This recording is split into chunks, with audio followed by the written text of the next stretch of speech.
हमारे साहब श्री इस पुस्तक को लिखे हैं, उसमें उन्होंने अपने दिल की आवाज को लिखा है। और साहब श्री क्या कहते हैं, ध्यान पूर्वक सुनिएगा, क्योंकि ये बातें अनमोल है और इस बात को हमारे जीवन में कितना मोल है, इसे हम सभी सुनेंगे, समझेंगे, तब जानेंगे। आइए साहब श्री की वाणी जो शब्दों में लिखा हुआ है और शब्द जो अनमोल है, जो स्वर्णाक्षरों में लिखा हुआ है, उस शब्द को मैं पढ़ने का प्रयास कर रहा हूं। आप लोग निश्चित रूप से इसे सुने।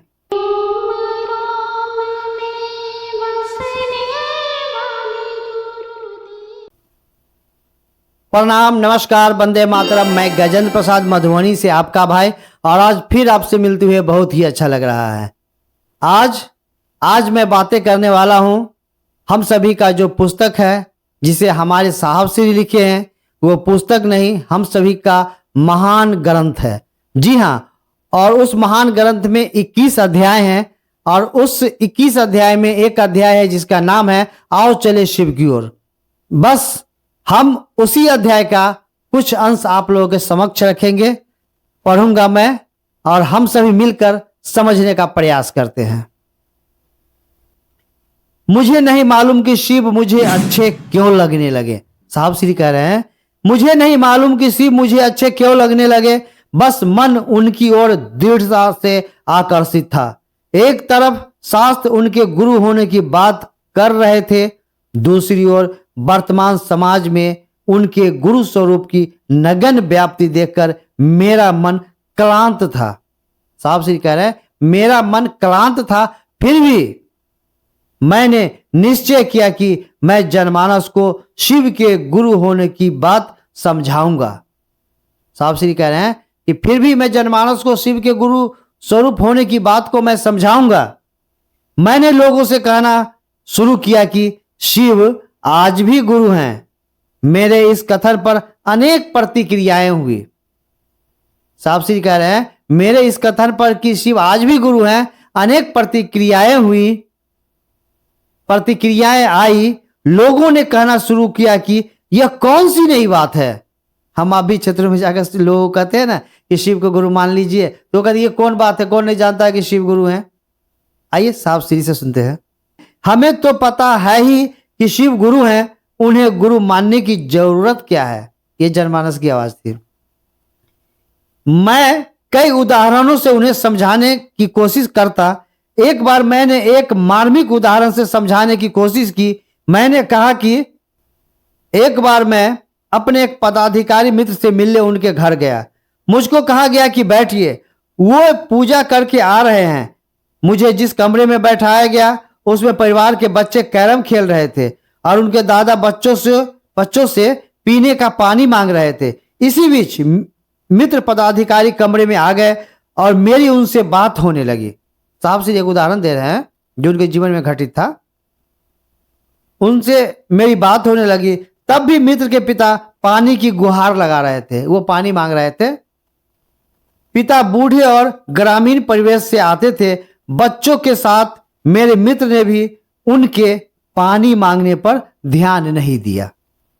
वो बूढ़ा बाबा जो पानी मांग रहे थे, बच्चे भी ध्यान नहीं दिए, और साहब श्री के जो मित्र थे वो भी उस बात पर ध्यान नहीं दिए। मुझे बुरा लगा। साहब श्री कहते हैं, मुझे बुरा लगा और मैंने अपने पदाधिकारी मित्र को कहा, अरे भाई, ये आज भी तुम्हारे पिता हैं, कुछ तो ख्याल करो। पानी तो उस वृद्ध पिता को मिल गया, लेकिन यह मेरा मित्र मुझे अन्य मनस्क रहने लगा।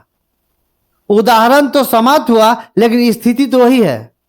हालांकि थोड़े तर्क वितर्क के बाद लोग शिव को अपना गुरु स्वीकार कर लेते हैं। घर घर के बाबा शिव, जिन्हें भारतीय परंपरा गुरु, आदि गुरु, गुराधिपति कहती आई है, उनके गुरु पद से हम सभी विस्मृत हो गए हैं।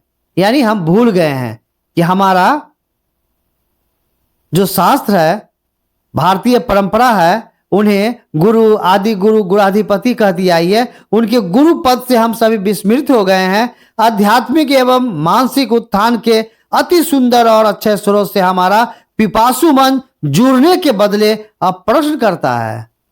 ध्यान दीजिएगा साहब श्री की बातों को। मेरे द्वारा लोगों को बताया गया कि मानव जीवन में एक सच्चे गुरु से जुड़ाव आवश्यक है और ऐसा गुरु हमारे पास है। शिव गुरु हैं, लेकिन हम आप उनके शिष्य नहीं हैं। इसलिए लोगों को यह समझाने की जरूरत है कि भगवान शिव आज भी गुरु रूप में है, परिणामदायी हैं, किंतु समाज उन्हें गुरु समझ क्यों नहीं रहा है। लोगों को यह बताना होगा कि जो शिव घर घर के बाबा है वे आज भी गुरु का काम करते हैं। आज के कालखंड में साहब श्री ही एक ऐसे व्यक्ति हैं, ऐसे संत हैं जिन्होंने हम सभी को शिव के गुरु स्वरूप से जोड़ा है। भले ही हम सभी विभिन्न प्रकार का आनाकानी किए हैं, लेकिन साहब श्री लगभग 5 से 6 करोड़ लोगों को शिव गुरु से जोड़ चुके हैं। किताबें तो कह रही है कि शिव गुरु हैं, जी हाँ, किताबें तो कह रही है कि शिव गुरु हैं, किंतु शिव की शिष्टता का जनमानस में प्रसार क्यों नहीं हुआ। साहब श्री प्रश्न कर रहे हैं। स्पष्टतः यथासंभव एक एक व्यक्ति को समझाना होगा। प्रचार तंत्र से लोगों को यह ज्ञात तो हो जाएगा कि शिव गुरु हैं, किंतु जगत के जंजाल में उलझा हुआ व्यक्ति शिव की शिष्यता के वास्तविक अथवा यथार्थ स्वरूप को नहीं समझ पाएगा।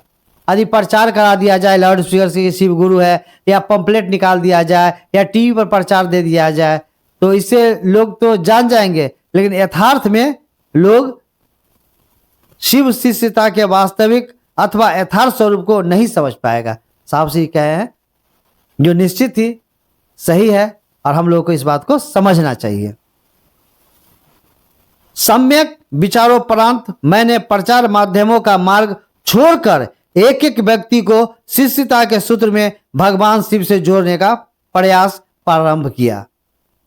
विशाल दुनिया में एक एक व्यक्ति को समझाना और तब भगवान शिव के गुरु पद की ओर अग्रसर कराना अत्यंत श्रम साध्य था, बहुत कठिन काम था। वार्ता क्रम में कोई शिव को अपना गुरु मानेगा और कोई अपनी अस्वीकृति प्रकट करेगा। तत्क्षण अगर शिव को अपना गुरु मान भी लेता है तो यह विचार आखिर कितनी देर तक उसके मन में ठहरेगा। बहुत महत्वपूर्ण लाइन है।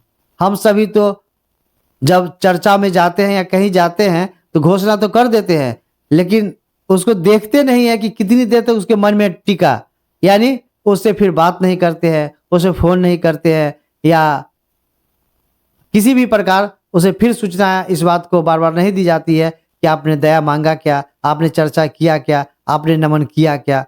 जिससे साहब श्री स्पष्ट लिखे हैं आखिर कितनी देर तक उसके मन में ठहरेगा। शिव की शिष्यता का बिगुल तो मैंने फूंक दिया और पत्नी का अथक सहयोग भी मिल रहा था, किंतु इस पुनीत कार्य में अन्य लोग क्यों सम्मिलित होंगे। इस दिशा में प्रयास के उपरांत घोर निराशा भी मिलती और अनुभूत होता कि मेरी आवाज जंगल में तूती की आवाज बनकर रह गई है। मात्र महादेव का भरोसा था, अपने गुरु शिव से दया की याचना ही मेरी बैसाखी थी। व्यवधान बहुत थे, किंतु मेरी पत्नी कहा करती थी कि इस पावन लक्ष्य को मूर्त रूप देने में महादेव हम लोग की अवश्य मदद करेंगे। भरोसा महादेव पे कि महादेव जरूर हमारी मदद करेंगे, दीदी का कहना था। वैसे भी असंभव एक ऐसा शब्द है जो मूर्खों के शब्दकोश में पाया जाता है। धारित संस्कारों एवं संवेदनाओं को आधार बनाकर मैंने जन सामान्य को समझाना शुरू किया कि शिव को अपना गुरु माने। मैंने सोचा खेती के लिए पहले जमीन तैयार की जाए। जगत गुरु शिव मानव मात्र को बड़ी सहजता से उपलब्ध है, किंतु अज्ञानतावश लोग उनके प्रति संवेदनशील नहीं है। इस संदेश के पीछे मेरी एक ही मंशा रही कि शिव के जगत गुरु स्वरूप की जड़ें लोगों के दिलों में जमा सकूं। जब तक हर एक व्यक्ति अपनी शक्ति और सामर्थ्य के भीतर शिव को अपना गुरु नहीं बना लेता है, तब तक उनका जगत गुरु पद सार्थक नहीं होगा। तब तक शिव का जगत गुरु का जो पद है वह सार्थक नहीं होगा। धीरे धीरे लोगों की समझ में बात आने लगी। फलस्वरूप शिव शिष्यों की संख्या भी निरंतर बढ़ती गई। सने सने मधेपुरा जिले में शिव गुरु का स्वरूप जनमानस में व्यापक होने लगा, किंतु उस काल तक जनमानस में प्रवेश नहीं पा सका था। ये बातें साहब श्री की शुरुआती दौर की है, जिस समय साहब श्री लोगों को शिव गुरु की बातें कहने को निकल रहे थे, स्वयं दीदी के साथ या कुछ गुरु भाई बहनों के साथ। क्या हम सभी साहब श्री की तरह कर पाएंगे? नहीं कर पाएंगे तो थोड़ा सा भी तो प्रयास कर सकते हैं। साहब श्री कहते हैं ना, आप सोच भी नहीं सकते कि शिव मेरे गुरु हैं। बस साहब श्री की वाणी को इस आओ चले शिव की ओर पुस्तक में हम सभी पढ़ें, समझें और लोगों से इस संबंध में बातें करें। आज की वीडियो को यही विराम दी जाती है। अगली बार इसके आगे क्या हुआ वो मैं निश्चित रूप से आप लोगों के बीच फिर पढ़कर सुनाऊंगा। तब तक आप सभी गुरु भाई बहनों को मेरा प्रणाम, नमस्कार, वंदे मातरम।